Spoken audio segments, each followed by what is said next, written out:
we're working on it. We're working on trying to figure that out with various tests and measures, but we just don't know. I'll be honest with you. We don't know yet. Senior year and all, a lot is on my mind. What am I going to do next year, and who am I going to be with, and what really do I want? And lately I've been thinking a lot, and there's this guy I've been seeing around, and oh, he's so cute. He's the greatest haircut, and I've been thinking, God, that's the type of guy I need to be with, and he's got this. It's shorter in the front, really, and but he kept it long in the back, and that's fantastic. I like it. Something run my fingers through it. I can really picture myself spending some quality time with a person like this. I see a mullet, and I just know that's a good people person. He's good people. He's got his act together. He's gonna treat me well. He'll take me out. He'll show me a good time, and he's really gonna be sensitive to my needs. The women, I have noticed a difference just in general. Before, I saw a lot of, the back of heads and walking away. And now, it's a whole nother ballgame. Man, tell you what, I need the in. I'm not, I don't have a great personality. I don't have a real musical voice. A lot of women are attracted to musical voices, I think, for some reason. But I have a mullet, and that's my in. Sometimes it doesn't need to be anymore, and I don't really care, why. Why necessarily they're attracted to me. It's been kind of nice. It's been kind of nice. And of course, the majority of the fruit baskets I've been sent have been by women admirers, sometimes anonymous, sometimes not. But I would have to say, just overall, this is as close as I'm ever going to get to being a sex symbol. Oh, hi. Well, I'm Ben's roommate. It sucks to be Ben's roommate. You see, ever since he got the mullet, it's been nothing but the raw deal for me. I get the short end of the stick all the time. Girls come in, they just want to talk to him.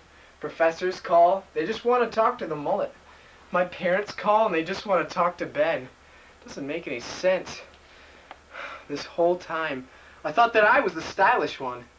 I had no idea. Man, that mullet has some power.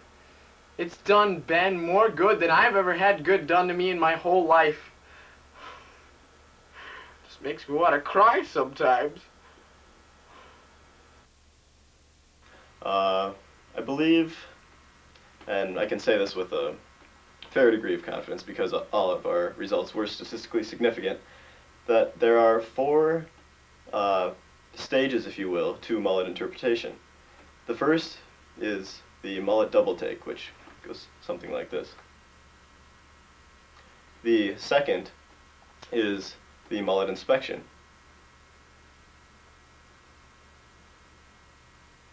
The third being the mullet reaction.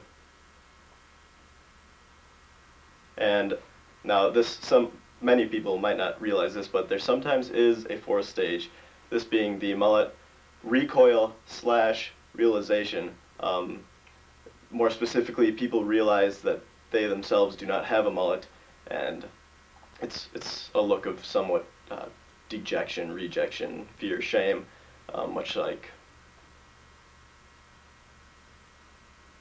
and then they might walk away after that or something.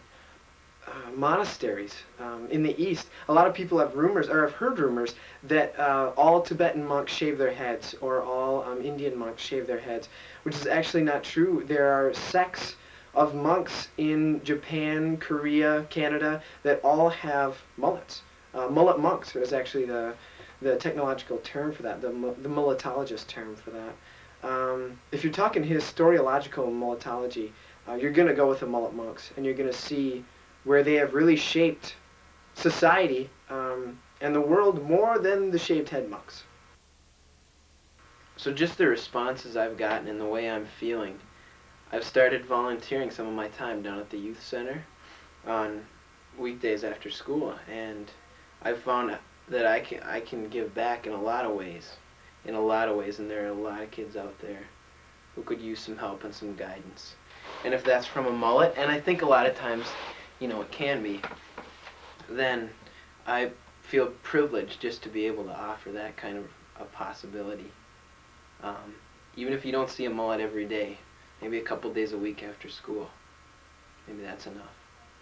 When I stepped back from the mullet and saw what these two hands had done, I honestly was speechless. I didn't know what to say. I didn't know what to do. He left me speechless. That doesn't happen very often. And I realized that what I could create with my two hands was bigger. I had this overwhelming sense of pride, and I knew that I had done something really, really good. I've gotten some feedback, some comparisons.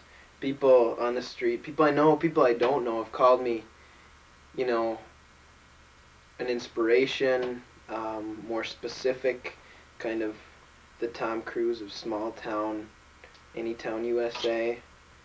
That people, cooks have compared me to the Julia Childs, maybe, just of life.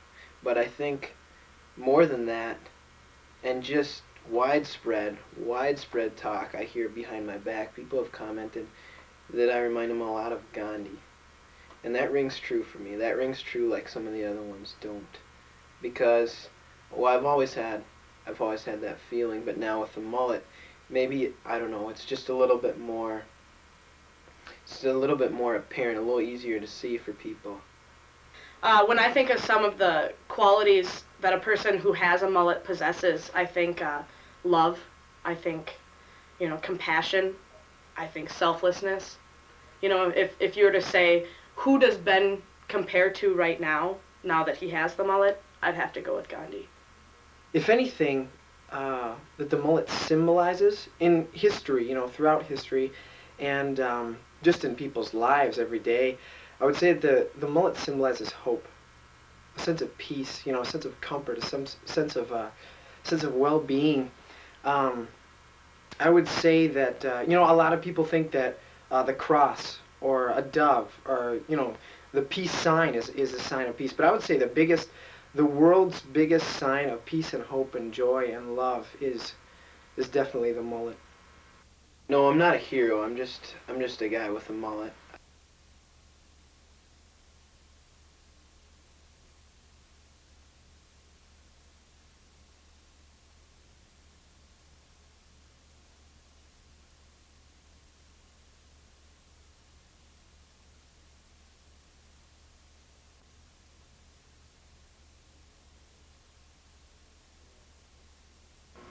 Teen runaway.